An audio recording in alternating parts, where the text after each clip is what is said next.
একজন গভর্নর ছিল মুসা আশআরী। তিনি তিনার স্ত্রীকে অধিক পরিমাণে ভালোবাসতেন। যখনই তিনি বাসায় যেত, স্ত্রীকে খুশি রাখার জন্য বিভিন্ন কথাগুলো বলতো। তোমার মুখটা অনেক সুন্দর, তোমার চেহারা অনেক সুন্দর, তোমার গায়ের রং সুন্দর, তোমার ব্যবহার সুন্দর, তোমার আমল আখলাক সুন্দর, তোমার সব কিছু সুন্দর। এভাবে প্রশংসা করতে করতে একদিন বলে ফেললো, জাননি তুমি তো চাঁদের চেয়ে অধিক সুন্দর।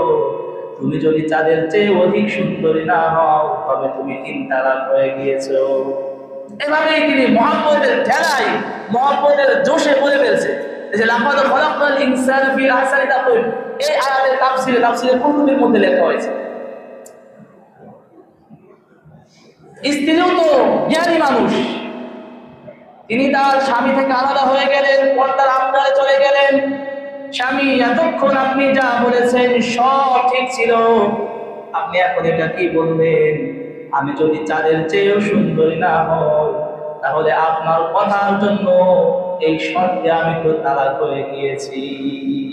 আপনার সাথে আমার আর কথা বলা যাবে না, আপনার সঙ্গে তো আমার আর দেখা দেওয়া যায় না, আপনার সঙ্গে তো আমার একভাবে থাকা চলবে না। এখন আমার ঘর ভিন্ন হবে, আমার খাবার দাবার ভিন্ন হবে, আপনার সঙ্গে আমার কোনো প্রকার দেখা সাক্ষাৎ হবে না। আপনি আগে প্রমাণ করেন আমি চাঁদের চেয়ে সুন্দরী, শরীরে আবার সবকিছু ঠিক আছে। মুসা আশআরী রাহমাতুল্লাহি আলাইহি তিনি সকালে ঘুম থেকে উঠে খলিফা মানসুরের সব ঘটনা খুলে বলল। বাদশা ঘোষণা দিয়ে দিল, সমস্ত বড় বড় আলেমরা আমার দরবারে উপস্থিত হয়ে যাও। সব ঘটনা খুলে খুলে বয়ান করলো। ঘটনা শুনে সকলেই বলে উঠল, এই শর্তে আপনার স্ত্রী তালাক হয়ে গিয়েছে। ওই দরবারের মধ্যে একজন সাংবাদিক ছিল আবু হানিফা রাহমাতুল্লাহি আলাইহি, তিনি কোনো কথা বলে না।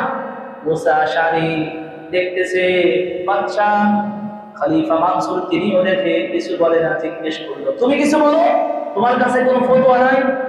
অনেক ফতোয়া তো এমন এলোমেলো হইলেই তুমি তার জবাব দিয়ে থাকো, আজকে তুমি কোনো কথা বলছো না কেন? তো সমস্যা? ছোট মানুষ, তিনি বলে ফেললো এই শর্তে উনি তালাক হয়ে যাবে, আপনারা সবাই বলছেন, কিন্তু আমি বলতেছি তালাক হয় নাই। সুবহানাল্লাহ পড়েন। কেন? এই যে আয়াত তেলাওয়াত করলেন সঙ্গে সঙ্গে, লাকাদ খালাকনাল ইনসানা ফি আহসানি তাকওয়িম। আল্লাহু আকবার। আল্লাহ সুবহানাহু ওয়া তাআলা